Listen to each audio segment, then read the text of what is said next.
We are here and we are adjusting your field. One moment.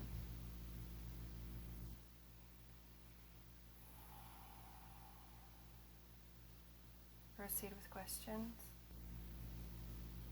What can I say to my daughter when she's sad and doesn't understand the purpose of life and why she is here? We can see and understand the child who is new, who is young, would have trouble in this experience. She says to you that she was not told there would be any bad.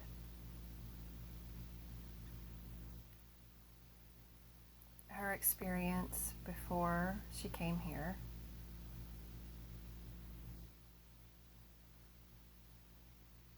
was at source, and at source there is no bad. There is no concept of bad.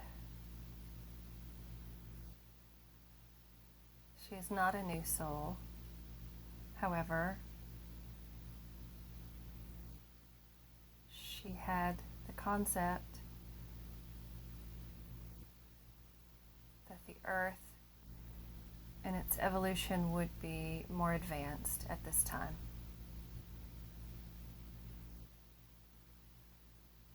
Understand that she is also experiencing other timelines. And in other timelines, she may be experiencing the life where there is no bad. And if she is experiencing that timeline, she is helping to collapse all her timelines into the one with no bad. She is helping herself. So, we say to tell her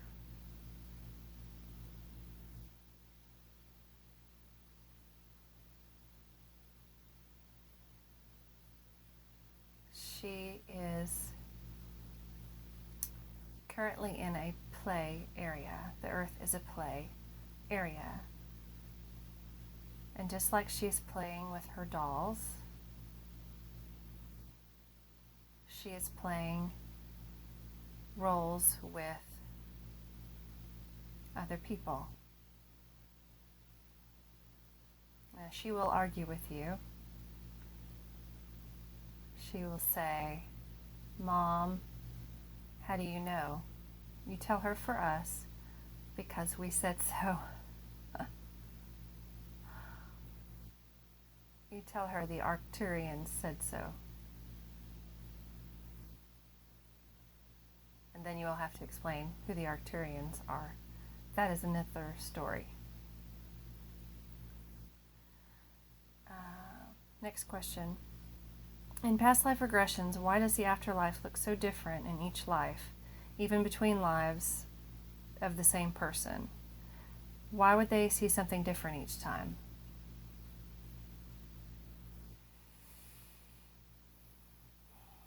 We think that your concept of the afterlife is skewed. Many people's concept of the afterlife exists as a compilation of research by key people in the field. And so you look to that as a guide. We would say, instead of looking to that as a guide, go into the experience and ask, how does it serve that soul and that life to have the experience in the afterlife after that particular life? How are they served in their vision of the afterlife?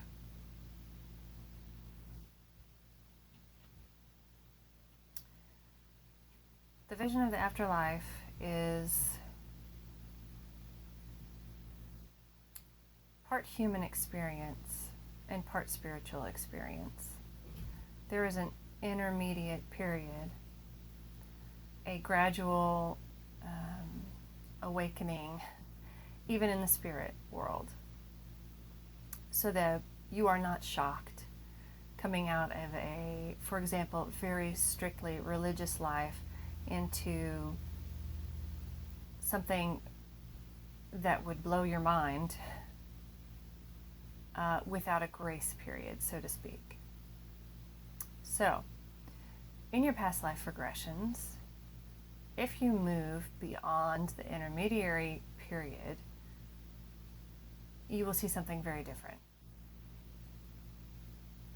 And you may explore the research on this topic to get a better view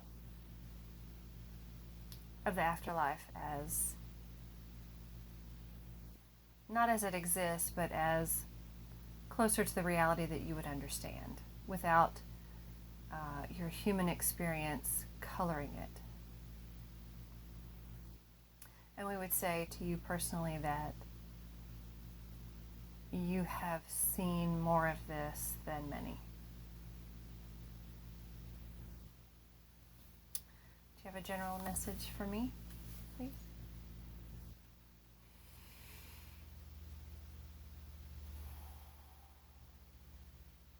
We see that you struggle with the idea that you have made some sort of circular progress, that you have thought that you had evolved past a certain set of circumstances, and that you now find yourself back in those circumstances. However, you are not in a circle, you are in a spiral. And the spiral grows tighter every time you come back to that point. Let us explain. You are learning how to react and process these experiences in similar ways. And so, if your reactions have not been satisfactory to yourself at a soul level, it comes back around, not as strongly maybe, and you attempt to respond differently. And if you do not, it comes back around perhaps more quickly. The spiral is tightening, perhaps not as strongly. It is getting smaller as you process each time. And you are attempting to respond from the heart at this time. And so, instead of reacting in anger to situations, you are reacting with compassion, and you are reacting from a heart level. You are keeping your mind out of it. It is none of your mind's business. It is your heart's business. And so these things will come back at your request until you can resolve them to your satisfaction in the way that your soul has chosen. Therefore, you are not moving backward. You are not repeating past mistakes. You are practicing. And you are improving each time. And do not worry, you do not have many more times to practice.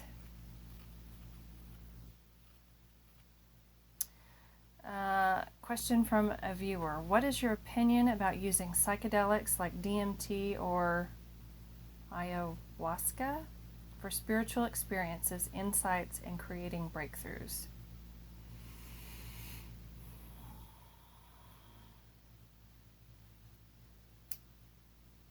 Someone different is coming in to answer this.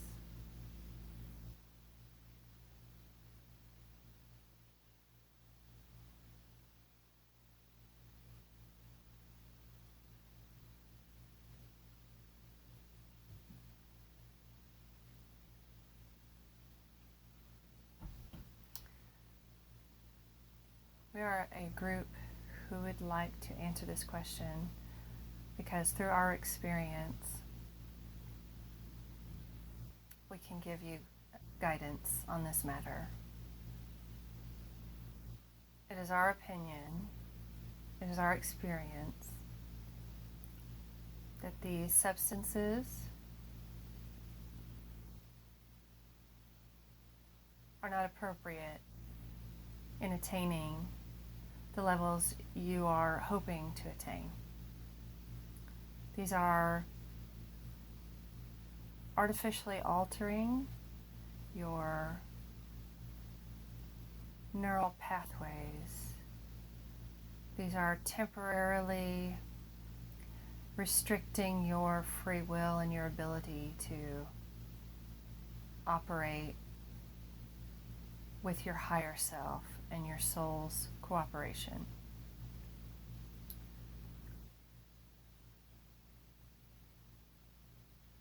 Because of free will, these substances exist for experiences. However, for the spiritual experience you wish for,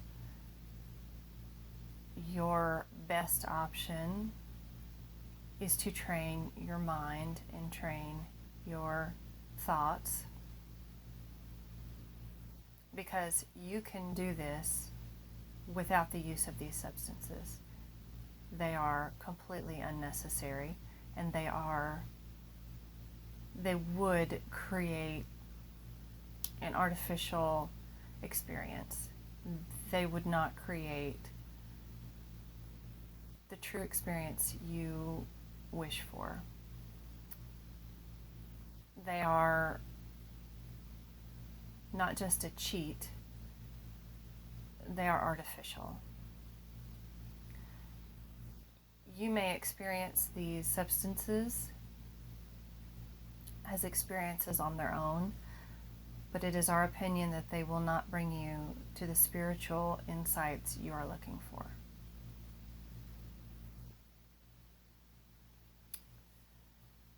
Question from a viewer. Is it crucial for Stephen at this stage of his journey that if he is in an intimate relationship that his partner be from a similar level of consciousness and vibration? Someone different coming in to answer this. No, dear, of course not. Of course not. You may choose any partner you wish. Any partner. Look around. They're everywhere. Just pick. You can pick anyone. You can do anything you want. It depends on the experience you wish to have. What experience do you wish to have? Do you wish a deep spiritual communion type relationship? If that is your wish, then yes, you would need to choose someone on a similar path. If your goal is simply companionship, then you choose anyone. They are all in front of you. There are so many in front of you. Just pick anyone. Anyone will do.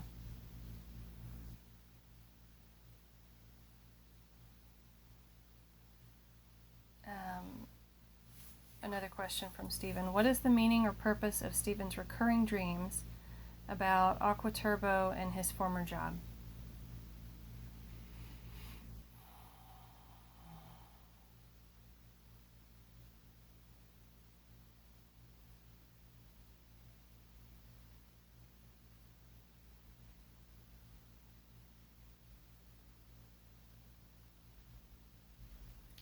You are experiencing this similar circular experience we explained earlier.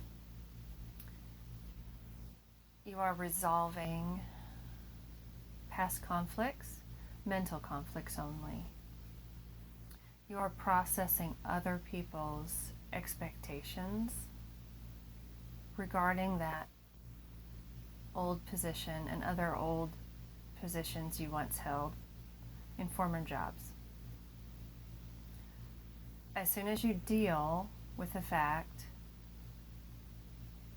that your decisions relating to these jobs have nothing to do with anyone else, they are your personal journey, and you let go of what anyone else thinks and other people's expectations, you will no longer have these dreams. Let it go. A general message for Stephen, please.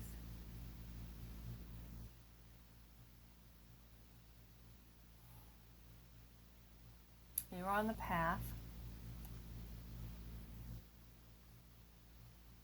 to something more wonderful than you have imagined, than you can believe. Your expectations have an underlying fear of disappointment. And so you bring your hopes up to a level, and then your fear that you will not get them brings a discord. So we say, as we say to everyone, let go of your fear. It does not serve you any longer. If you do not wish to play the fear game, then let go of the fear. Bring your heart level up higher. Let it come to the surface. Do not hold it down with fear and worry. Let it fly. We think this will help.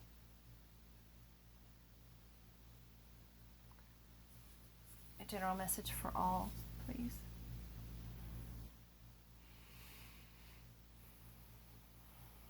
We see you. We see all of you.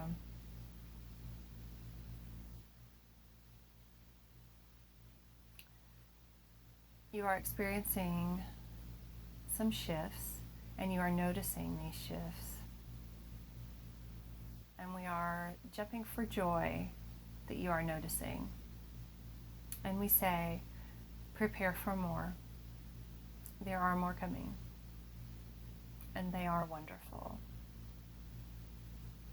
And the more you notice the little things that are shifting, you will start to see and notice bigger things that are shifting in your emotions, in your thought patterns, and in your environment, and in your world.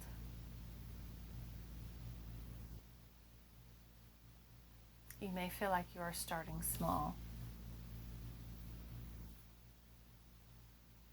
You have no idea the huge shifts you are creating, not just in your world, but everywhere, with everything. And so we say, keep your chin up, keep your heart light, and continue on. Good things are coming. Even better things are coming. We thank you.